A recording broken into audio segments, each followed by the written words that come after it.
Delving into the web of family secrets and losses, this story illuminates the complex aspects of infidelity and its consequences.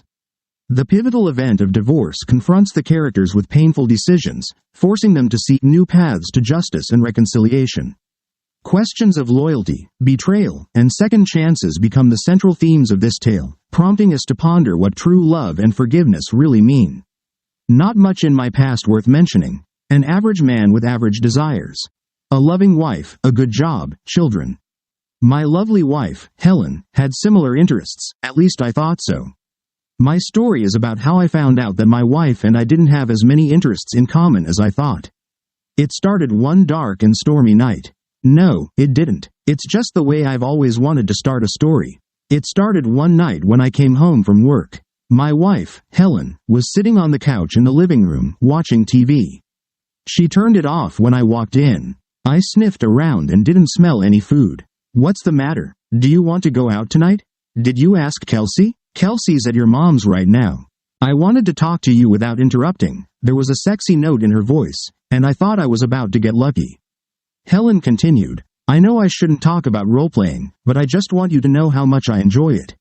I want us to take what we do on Wednesdays into our bedroom on a regular basis.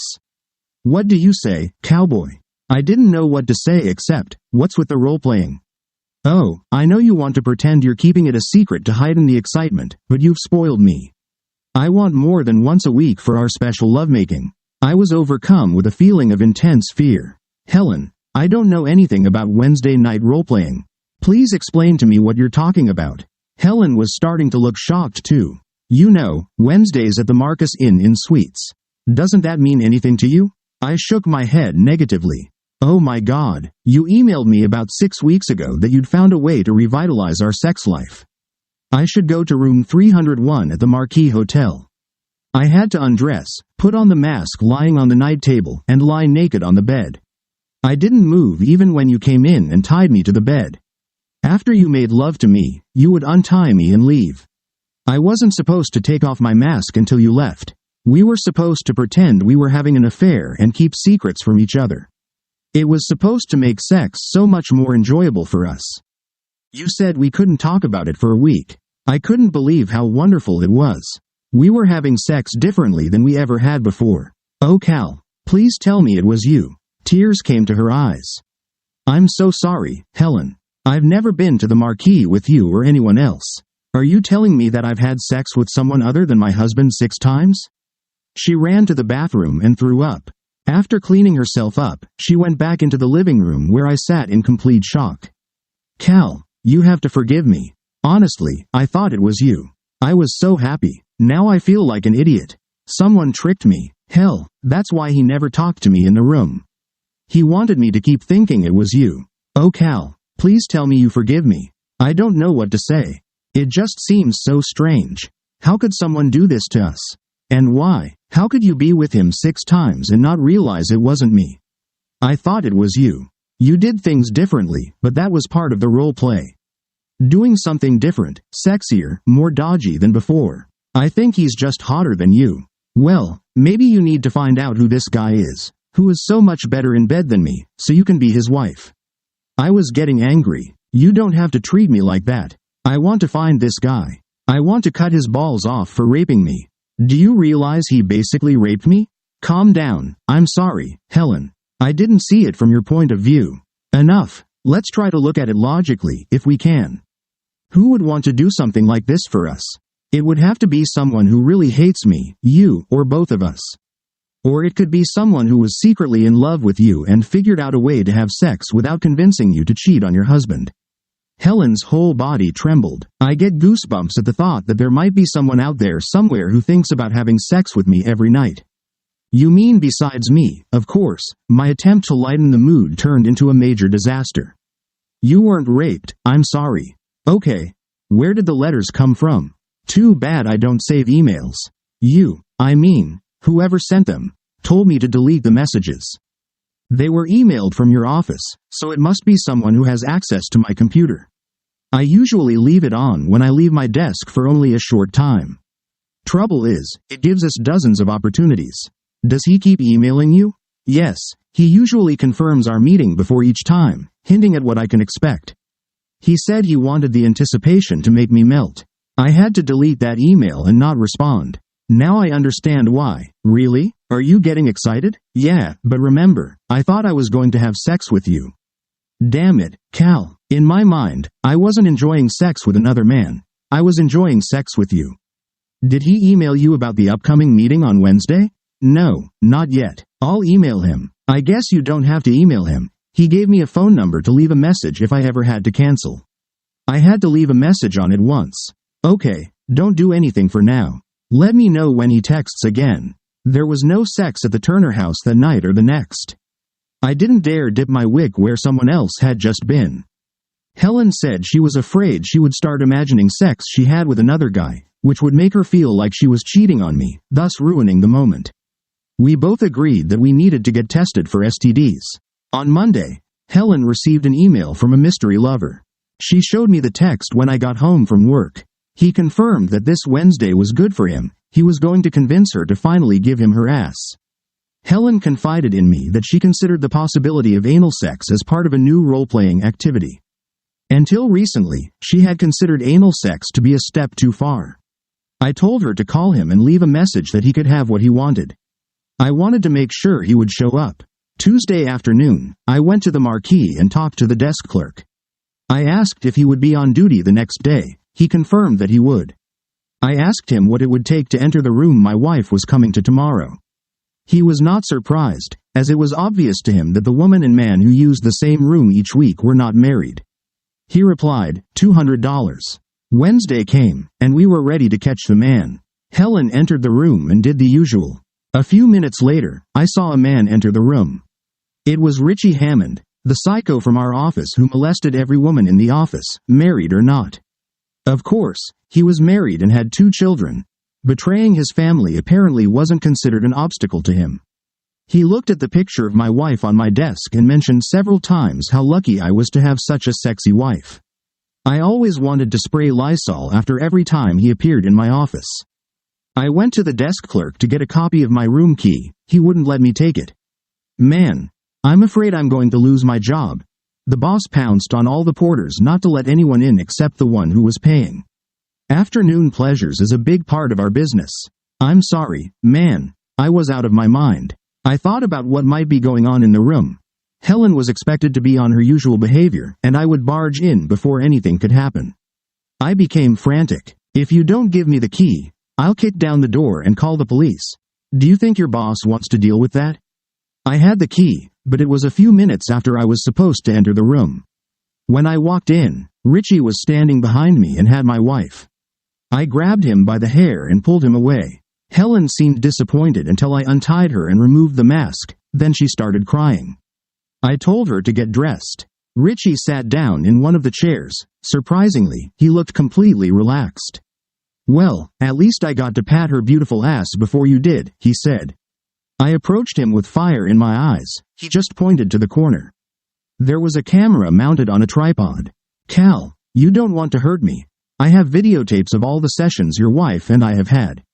Do you really want me to publish them? I think I can get a pretty penny for them from some porn sites. Sure, I can send them to friends and family for free, or we could just leave it at that. I take it once a week. You take it every other day, you son of a. Give me the video, and you'll never see my wife again. Or what? I'll be can't think of anything that doesn't humiliate you or brand your wife, eh? Can you? I'll kill you. Richie was already laughing. You'd leave your wife and daughter without a husband and father, without a livelihood? Yes, of course. Well, I'm a little tired of her now that I got her ass. Here's what I'm going to do. I'm never going to make contact with her again. Of course, if she wants to call me, then that's another matter. A wide smile appeared on his face. Helen got dressed, and we left. On the way home, she was silent. She ran into the house, went upstairs, and took a long, long shower. I waited downstairs. Once downstairs, she suggested we talk after dinner. Now it was time to pick up Kelsey. Dinner was quiet, except for Kelsey's story about the day before. She went to bed at 8 o'clock. We walked over to the kitchen table around 8:30 to make sure our daughter was asleep. What are we going to do now?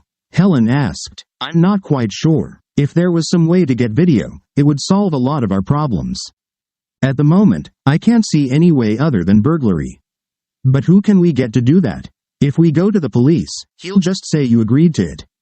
He has videos that will show that you enjoyed it. Even if he's arrested, the videos will be made public. We're screwed. Do you have any ideas? No, I think we're out of line. I guess we could try to put it all in the rearview mirror and go on with our lives. Are you okay? No revenge. I'm afraid anything we do will only make things worse. Let's let it go. If we never talk about it again, it will eventually recede. She left and went to bed as usual. Lately, I didn't join her. It had been 2 months now. Helen was pleasant and did all her usual household and childcare duties. We usually didn't talk about anything in the house except for things related to Kelsey, appointments, or phone messages. Our sex life was self-maintained. At the office, I tried to avoid Richie whenever he cast a glance at me. He had the smirk of a man who'd given me horns, just another twist of the knife in my back. God, I wanted to wipe that smirk off with my fist. I never stopped thinking about how to get back at him, and I never gave up on my goal. In the midst of one of my revenge dreams, I got a phone call. It was the desk clerk at the Marquee. What do you want? Hey kid, don't be mad at me. I got some information that might be useful to you. You interested? I have no idea what could there be that would interest me right now. What about the fact that your wife and that Richie guy are up to their old tricks? I tried to sound nonchalant, even though I was seething inside. I find that hard to believe. She hates him, and why would he go back to the Marcus if he was caught there? I'm not at Marquee anymore. I work at the Red Roof on Kingston Road now. When I saw them, I asked the porter I was replacing about them. He said they had been coming regularly for about a month now, every Wednesday at the same time. If proof is needed, I can get it for, say, $500. Screw you, both you and my wife. I hung up the phone. I wanted to cry, but I was too angry. Richie said he would continue if my wife called him. I remembered her comments about how much she enjoyed having sex with him. We'd never gone so long without sex before, and Helen didn't seem to feel left out, probably because it wasn't happening.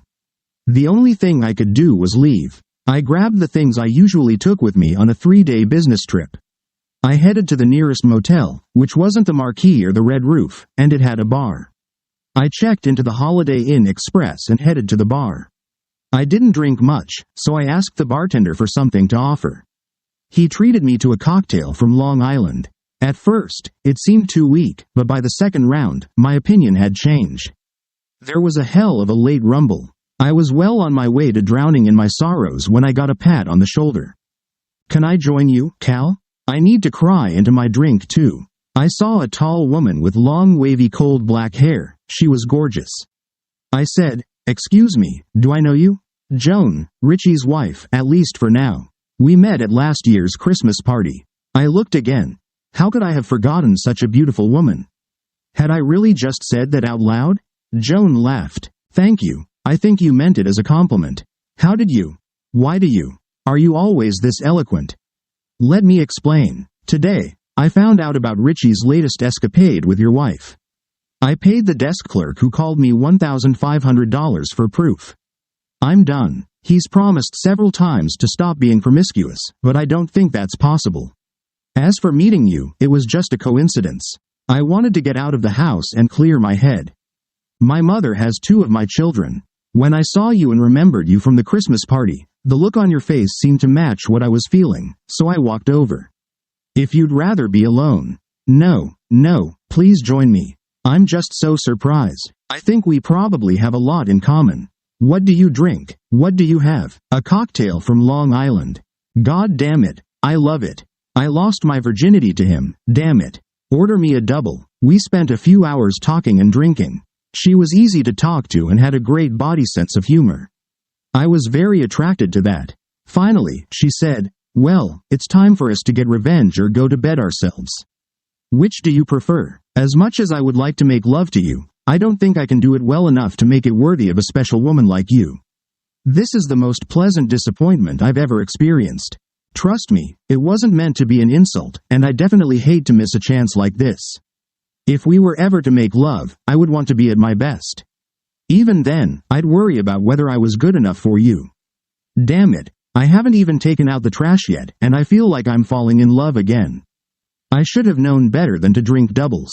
What if we had breakfast together tomorrow? I could call you, or if you're up, I have a suggestion. Joan objected. What if we sleep together so we know when the other one wakes up? You mean sleep together or sleep together? Only sleeping together. I could be talked into exchanging a little affection. I really don't want to sleep alone tonight. Neither do I. Your room or mine? I have a suite I use. His credit card he owes me. I brought some of my things to her room. After finishing our nightly bathroom duties, we got into bed. Despite the fact that we were both naked, cuddling, and kissing lightly, we fell asleep after only a few minutes. She woke up first and poked me under the ribs. Wake up. Over breakfast at the neighboring Waffle House, we got serious and talked about our marriages. We both wanted to get rid of our spouses, and we both wanted revenge. The problem seemed to be how we could divorce them without losing as much or more than they did. I really don't want to go back to that house. I'd be happy to just go somewhere with the kids and forget about it. How can you afford it? Won't he come after the kids or come after you? My family has money. When I called them last night, they said they would put $100,000 into my personal account to allow me and the kids to start divorce proceedings elsewhere. Honestly, I would rather just walk away and let him worry about the divorce. Aren't your kids in school? Aren't they going to miss their dad? No, I homeschooled them, and he only agreed to have kids because it was a condition of marrying me. I had my tubes tied after the second one. I doubt they will miss him much. I'm pretty sure he won't. He doesn't spend much time with them and always whines if they ask him to babysit while I run off somewhere. I've known for quite some time he probably only married me for my money. I don't care. I have 2 wonderful girls from our marriage. My parents have been slow to give me and my brother money, but they have helped us with the deposit on our house and things like that. They're not particularly fond of Richie. I haven't thought about just leaving like you. I don't particularly want to go back to my house. Although both our names are on the mortgage, Helen and Kelsey were never particularly close. Kelsey was an oops baby. I think Helen didn't want to put her career on hold for a few years. Kelsey has always been a daddy's girl, and I think Helen loves her, but I don't think she will take extraordinary action to win her back. She knows I'll take good care of her. You know, the more I think about it, the more I like the idea of just leaving. Joan asked me if it seems like the best option for both of us is to just leave our spouses and not mess around with divorce. The question is, do we do it together? She looked into my eyes, and maybe I was wishful thinking, but I thought I saw love in her eyes. We've been together 24 hours, not exactly love at first sight, but pretty damn close. It doesn't make sense, but yes, I would go with you if I could take my daughter with me. I can't believe I'm saying this. I've never done anything so impulsive and so important at the same time. I just have one question. Where are we going to go? Will we tell anyone where we're going? Those are the first 2 questions, but we have to ask each other every question we can think of. Here's my tentative plan. I have an Aunt Barbara who has a big cabin on Lake Champlain that she can no longer live in because of her problems. If it were available, it would be perfect, an isolated cabin with plenty of room for the kids and for us. The furnishings are well worthy of a photo from National Geographic magazine. It turned out that the cabin was vacant. I spent the next few days at the hotel. I ignored messages from Helen after I realized she had guessed that I knew about her returning for dates with Richie on Wednesdays. I left one message. I need to go away for a while. I went to work and quit. My boss was upset but also understood the reason. He asked if firing Richie would cause any problems in my plans for Helen. My case was not the first. I said, fire him. I asked him to wait until I was ready to leave. I wished I had a picture of Richie's face when he was told, but it was too much. I went into our bank and withdrew almost all the money from our joint assets. I used most of the money to pay off the rest of the mortgage. Despite her betrayal, I couldn't bring myself to take all of our money and assets. We both contributed to the household expenses. Having the house would give Helen roughly the same financial results as a 50-50 divorce. If she needed money, she could always sell the house. I gave up my interest in the house to make it easier for her. I then canceled the automatic payment of utilities and insurance. Health insurance will stop with me leaving my job. I changed the life insurance beneficiary to Kelsey. At night, Joan and I talked about what we needed to do to hide effectively, how to least harm our children, and what kind of future we could have together. We continued to avoid sex. There was enough emotion as it was. We didn't need our decision to leave our spouses to be based on sex between us. I don't know which of us was more disappointed by the third day. We concluded that our escape plan was feasible. The next day, while Helen was at work, I went over to the house and picked up what I thought Kelsey and I needed most. I wondered if I should leave a note. All I could come up with was, I hope the sex with him was worth it. My last stop for the day was Kelsey's school. I told the school that Kelsey had a doctor's appointment and apologized for not letting them know sooner. I told Kelsey that we were going on vacation. Kelsey asked if Mom was going. I said not on this trip. I was surprised by her calm response. Joan picked up the kids from Mom's house when she got home from school. By 5 o'clock, we were on our way. Aunt Barb invited us to stay at the lake house she had just finished renovating and had qualms about selling it. Lucky for us, we took 2 cars.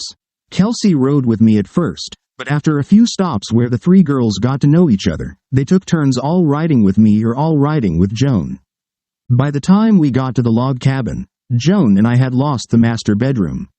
The girls wouldn't agree to share the newly minted trio. Fortunately, one of the guest bedrooms was next to the second bathroom and was quite accommodating for Joan and me. One of Joan's daughters asked why Joan and I were sharing a bedroom when there was no one in one of the bedrooms. Joan told her that the bedroom we were in was an adult bedroom. Her oldest daughter replied that adults usually have their own room. Kelsey agreed. Both could see that their parents hadn't spent many nights together over the past few months. Once the excitement of the day passed, the kids headed to bed, all 3 in the same bed. Good thing it was queen-sized. Joan and I each had a glass of wine. Barbara had made us a small wine cabinet for the housewarming party. A sly smile appeared on Joan's face. So, now that we're separated from our spouses, are you ready to prove how good you are in bed? Oh, hell. She remembered what I'd said that night at the Holiday Inn Express. I'm afraid I overestimated your expectations of my skills in the bedroom. My ex-wife seemed disappointed in that regard. If she fell in love with my worthless ex-husband, I don't give a damn about her judgment in the sexual arena or anywhere else. Besides, I plan to influence the quality of your performance as much as possible. I hope you don't mind a woman on top. We headed for the adult bedroom and made love. I was pleasantly surprised at how different it was to love Joan than with Helen. It was a nice difference. She smelled different, and I felt different. Everything tasted different. I really thought she might be having a seizure until she said, "Can you do that again?" Surprisingly, I could. 4 times. I got up 4 times that night, a new record for me. That's it, Joan remarked before we finally fell asleep. I guess that answers the question of sexual compatibility. We snuggled up to each other. The next morning, we enjoyed shopping to stock up on food for us and the kids. I enjoyed grilling for as long as the weather allowed. We didn't need any money, as Joan was still getting most of her money from her parents, plus what little I had left after paying the mortgage. No one but Aunt Barb knew where we were. Once she heard our stories, she had no problem wanting to keep our secret, even from Joan's parents. Time passed, and Joan became the home teacher for all 3 children. I got a job as a handyman. Admittedly, I was learning as I went along. The girls' questions about my wife and her husband, or if they wanted to see them, became less and less frequent each month. Soon, all the girls were calling us Mommy and Daddy. Living outdoors allowed them to unleash their inner souls.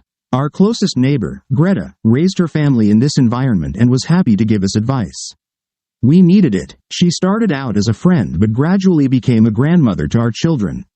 We asked her not to ask the children about their parents, as we were both going through a nasty divorce. She agreed. From time to time, Joan and I talked about whether to make contact with our former lives. We were afraid that any contact might lead someone to us. Besides Helen and Richie, we worried that the police might accuse us of kidnapping and/or fraud to avoid a legal divorce and distribution of funds. We decided to use the internet as a safer way to communicate. Greta agreed to install the internet in her home if we would teach her how to use it. She wanted to write to her grandchildren with our kids. She missed hers even more than before. We debated whether to tell Greta our true story. So far, we hadn't done so. Things were going so well that we were afraid to rock the boat. It took Greta a month to install satellite TV with Wi-Fi. We showed her how to use email and Skype. Seeing her grandchildren live was something special to her. One day, when she was taking the girls to the lake, we went online for information. We found an ad for my old house for sale. Helen must have needed the money. A year after we left, Helen and Richie sent out divorce notices based on being abandoned. Aunt Barbara told Joan that her parents sent the annual Christmas report for the year. Joan's mother attached a personal note to Barb's letter because she knew that her daughter and Barb were close. Barb suspected that Joan's mother had guessed where Joan was. The message was a warning to Barbara. Helen didn't give up on finding Cal. She hired a private detective who visited Joan's parents. The detective knew about Aunt Barbara. She told her to expect someone to be sniffing around soon. She didn't call because she was afraid her calls might be tapped. Joan's mother watched a lot of spy movies. Barbara advised Cal and Joan to hurry up. We didn't have enough money to make a big move unless we were sure we'd get more money soon after the move. Instead of asking Joan's parents for help, I decided to take a chance and wrote to my old boss to find out where to look for a job. He replied that a private investigator had contacted him. My boss told him that he was pissed that I hadn't warned him and he didn't care where I was. He then asked me if I liked Flagstaff, Arizona. I said I didn't know because I had never been there. He said there was an opening for a branch manager there. He agreed to set up an interview for me and assured me that I would get the job. I asked how he could guarantee that. He said his brother, who had already tried to hire 2 employees at my old office, was hiring. We headed toward Flagstaff. On the way, I was afraid that by becoming an employee, I would leave a trail that a good private investigator could find. I had an idea. Just before we entered Arizona, we got a hotel room with a double bed and let the girls swim in the pool. Joan did her best to calm my nerves. As promised, my former boss's brother mainly wanted to know how soon I could get started. I told him that I needed to form an LLC and name my corporation something other than my name. I told him that instead of an employee, he would utilize the services of my corporation. Service contracts were usually cheaper than salaried employees, so he agreed. We found a house in the desert. It was very different outside, but the kids adapted quickly. I think they were glad to get away from the cold winter weather possible where we came from. It took a few months for the kids to adjust and a few more before Joan and I felt safe again. That fateful night, Joan and I were turning out the lights about to go to bed when there was a knock on the door. At that hour, with no neighbors nearby, I became suspicious. I took my rifle and loaded it. I cautiously peeked through the peephole and saw that it was Helen.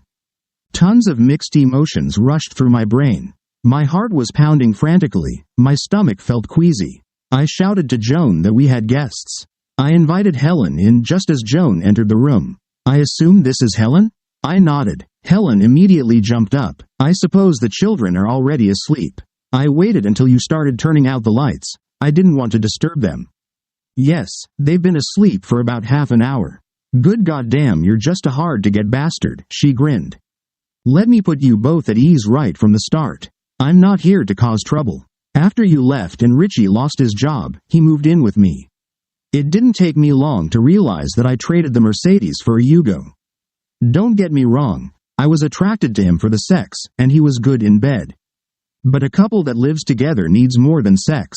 I gave him a deadline to find a job so he could pay his share of the expenses. He didn't believe me at first but was convinced when a deputy showed up and told him to get out or be arrested. I heard he found a job in another town. As for my life, I came to my senses with the help of a therapist. Since then, I've been able to support myself emotionally and financially pretty well. Private investigators don't come cheap. After a year, I filed for divorce because by then, I knew I had lost you and Kelsey. As much as I wanted to act differently, I knew I had to move on. By filing a quit-claim deed, I could set the terms of the divorce proceedings. I took what little was left of your stuff. Honestly, I feel like I've moved on. I actually have a man I am dating and have high hopes for. At least I'm sure I won't make the mistake I made with you. If you left Helen's ex, why are you here? Not exactly polite for small talk, is it? The reason I'm here is closure. I got really depressed when I had time alone to realize what I'd done, what I had lost.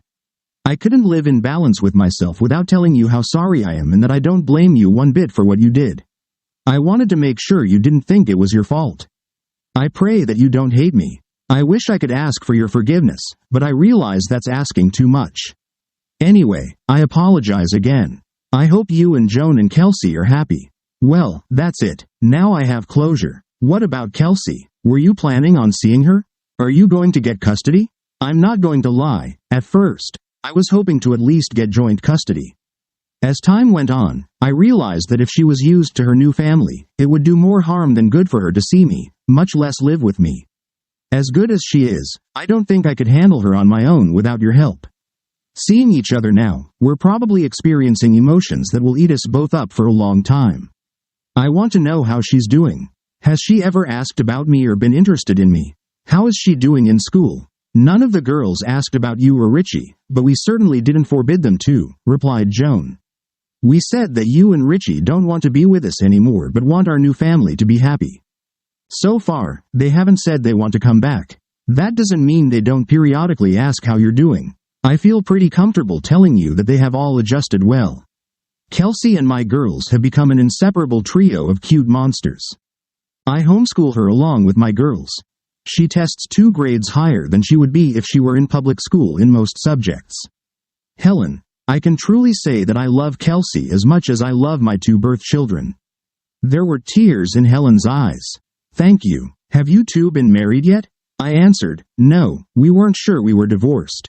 That's what I thought. Well, I have a wedding present for you. It's a copy of each of your divorce certificates, suitable for framing. Her attempt at a joke seemed to be all about keeping from crying. Richie and I shared a divorce attorney. Now you can become a legal family if you want. You will notice that both Richie and I have given full custody of our children to the 2 of you. You should be able to apply to adopt each other's children.